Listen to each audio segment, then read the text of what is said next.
तो गाइस आज दी American nightmare Cody Rhodes को अनडिस्प्यूटेड चैंपियन बने हुए 1 महीना हो गया है। तो भाई आपने अभी तक इनकी जो टाइटल रेंज चल रही है क्या इसको एंजॉय किया है? क्योंकि भाई जो फैंस हैं उनका काफ़ी मिक्स रिएक्शन है अभी तक कोडी रोड्स के इस टाइटल रेंज के ऊपर। इवन के भाई जो उनका मैच हुआ है जेस टाइज के साथ उसको भी काफ़ी क्रिटिसाइज़ किया जा रहा है, लोगों को वो मैच पसंद नहीं आया। अब अगर भाई मैं अपनी बात करूँ तो मैच अच्छा था, मैच बुरा कहीं से भी नहीं था, लेकिन भाई बैकलैश में जो बाकी मैचेस हुए वो जो पेस थी भाई वो वाली पेस इस मैच के अंदर हमें दिखाई नहीं दी। वो मैचेस इतने ज़्यादा अच्छे थे कि वहाँ पर भाई इस मैच की जो लाइमलाइट है वो थोड़ी कम हो गई, क्योंकि भाई तब तक इतने अच्छे मैचेस जो है वो हम सब देख चुके थे कि भाई उसके बाद ये मैच ने डिलीवर उस तरह के लेवल पर नहीं किया जिस तरह से बाकी सब मैचेस ने परफॉर्म किया। भाई यहाँ पर जो वुमेंस के मैचेस थे भाई उन्होंने भी काफ़ी अच्छा परफॉर्म किया। तो भाई इस वजह से थोड़ा सा जो इंटरेस्ट है वो इस मैच में कम हो गया था, और इस मैच में जो क्राउड है उसका जो भाई वो गाने काफ़ी ज़्यादा गा रहे थे, शायद उसकी वजह से भी कंसंट्रेशन मैच से ज़्यादा जो ऑडियंस है भाई उसके ऊपर शायद लोगों की चली गई होगी, इसलिए भाई इस मैच को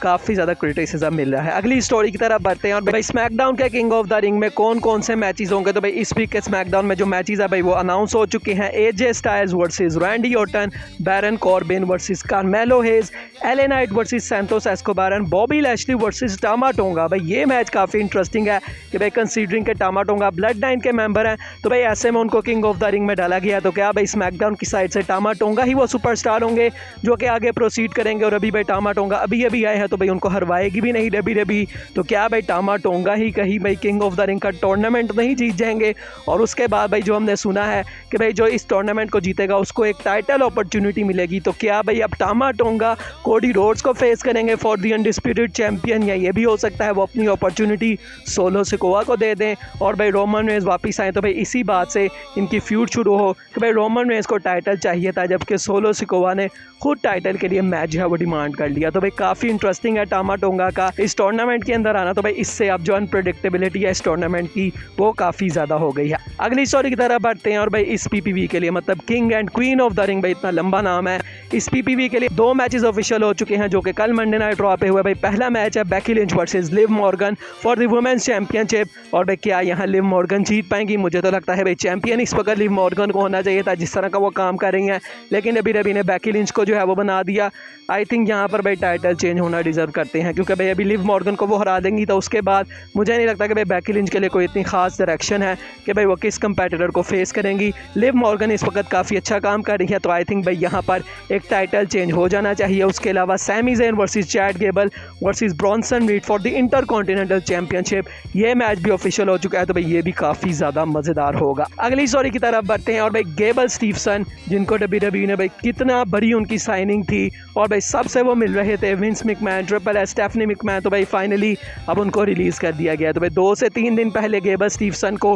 डब्ल्यूडब्ल्यूई ने रिलीज़ कर दिया। शायद भाई उनको वो चीज़ उनमें नज़र ही नहीं आ रही थी, क्योंकि कभी भी भाई अभी तो उनको अब ट्राई भी नहीं किया डब्ल्यूडब्ल्यूई ने, भाई सिर्फ 1-2 दफ़ा एनएक्सटी के ऊपर वो आए, उसके अलावा भाई वो कभी भी किसी मेन शो के ऊपर नहीं आए। तो भाई अब जो गेबल स्टीफसन है वो डब्ल्यूडब्ल्यूई के साथ नहीं है। अगली स्टोरी की तरफ बढ़ते हैं और भाई YT6 भाई जिसके QR कोड्स हम हर मंडे नाइट रॉ और फ्राइडे नाइट स्मैकडाउन में देख रहे हैं, तो अब भाई PW इंसाइडर की तरफ से ये रिपोर्ट है कि बहुत जल्द हमें ये जो स्टेबल है ये आती हुई दिखाई देगी, और इसके जो मेंबर्स हैं पॉसिबल भाई वो भी यहाँ पर बताए जा रहे हैं, और ये हैं भाई Nikki Cross, Dexter Lumis, Joe Gacy, Erick Rowan and बोर्ड डैलस। तो भाई यहाँ पर काफ़ी सरप्राइजिंग नाम है, निकी क्रॉस का नाम है, जबकि भाई अलेक्सा ब्लिस का काफ़ी रिलेशन रहा है YT6 के साथ, लेकिन भाई अभी फ़िलहाल में उनका नाम कहीं नहीं आया, लेकिन भाई निकी क्रॉस इस लिस्ट के अंदर है कि भाई वो आएंगे, और उसके अलावा डेक्स्टर ल्यूमिस जो कि काफ़ी देर से नहीं आ रहे तो भाई वो भी आएंगे, और एरिक रोवन ने भाई डब्ल्यूडब्ल्यूई के साथ डील साइन कर ली थी काफ़ी देर पहले, आई थिंक भाई 1 महीना हो गया शायद इस बात को, तो भाई वो भी आएंगे।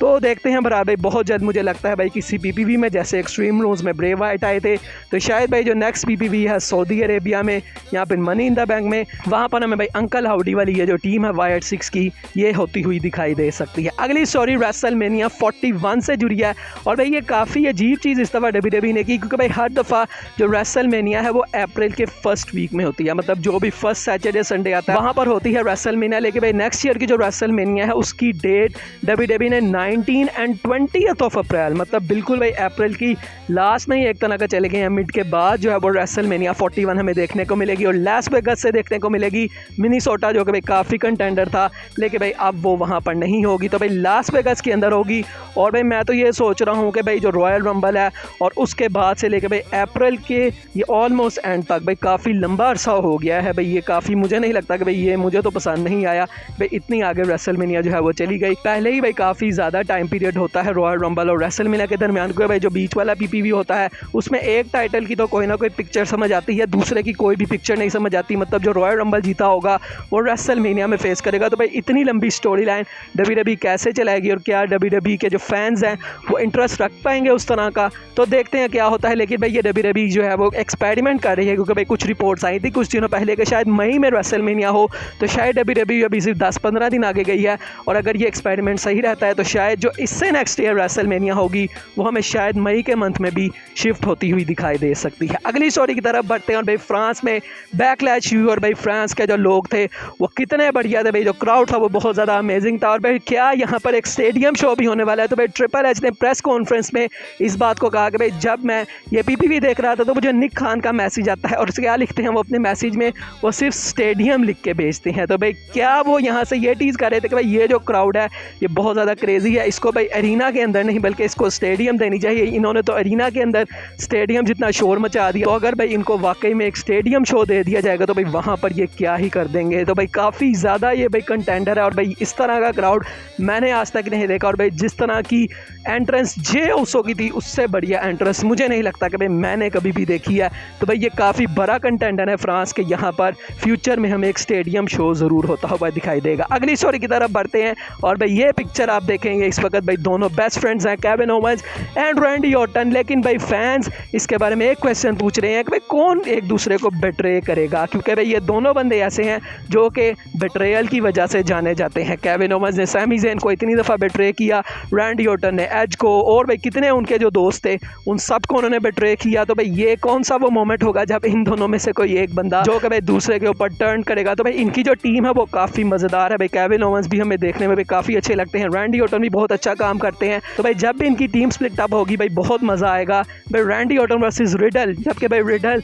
काफ़ी मतलब फिजिक में भी कम थे, लेकिन भाई वहाँ पर भी इतना मज़ा आ रहा था उसको भी देखने में कि भाई इनकी भी जब स्प्लिट अप होगी तो भाई बहुत मज़ा आएगा। भाई यहाँ पर केविन ओवेंस है जो कि भाई काफ़ी बढ़िया इस वक्त काम कर रहे हैं, तो भाई मुझसे तो वेट नहीं हो रहा। मैं तो भाई सबसे पहले चाहता हूँ कि ये टैग टीम चैंपियन बने और उसके बाद कहीं समरस्लैम के पास जाके ये एक दूसरे को बेट्रे करें और उसके बाद हमें इनका मैच देखने को मिले एट रेसलमेनिया। नेक्स्ट दोस्तों अब हम किंग ऑफ द रिंग के पोस्चर के बारे में बात करते हैं। तो भाई ये पोस्चर है किंग ऑफ द रिंग का, और भाई ये किंग ऑफ द रिंग से ज़्यादा मुझे तो भाई ये नाइट ऑफ चैंपियंस का पोस्चर लग रहा है, क्योंकि भाई सारे चैंपियंस को फीचर किया गया है इसके ऊपर। वैसे जो है वो काफ़ी अच्छा है, पोस्टर दिखने में अच्छा है, लेकिन भाई थोड़ा सा मुझे अजीब लगा। भाई कोई क्लैश ऑफ चैंपियंस या नाइट ऑफ चैंपियंस नहीं है, ये किंग ऑफ द रिंग है, तो भाई उस हिसाब से जो कंपेटिटर्स हैं उनको इस पोस्टर के ऊपर होना चाहिए था। बाकी भाई जो पोस्टर है वो काफ़ी ज़्यादा अच्छा है। आज की फाइनल स्टोरी की तरफ बढ़ते हैं। भाई रोमन रेंस के रिटर्न प्लान्स क्या होने वाले हैं। तो भाई अभी जैसे हम देख रहे हैं भाई जो ब्लड लाइन है उसके अंदर एक और बंदा आ गया, और भाई हमने ये भी देखा बैकलैश के अंदर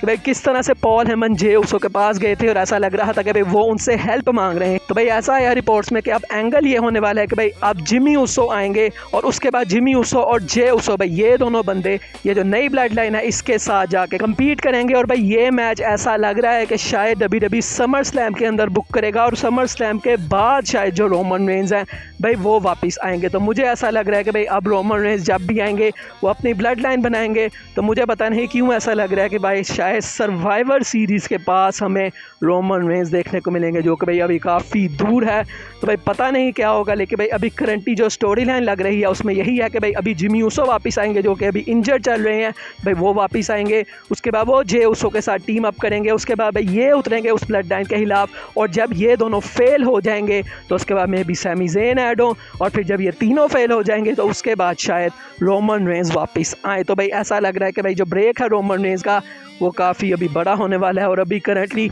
समर स्लैम से पहले तो रोमन रेंस नहीं आने वाले। बाकी दोस्तों आज की वीडियो यही तक थी, अच्छी लगी हो तो लाइक कीजिएगा, चैनल को सब्सक्राइब कीजिएगा। मिलेंगे नेक्स्ट वीडियो में, तब तक के लिए अल्लाह हाफिज़।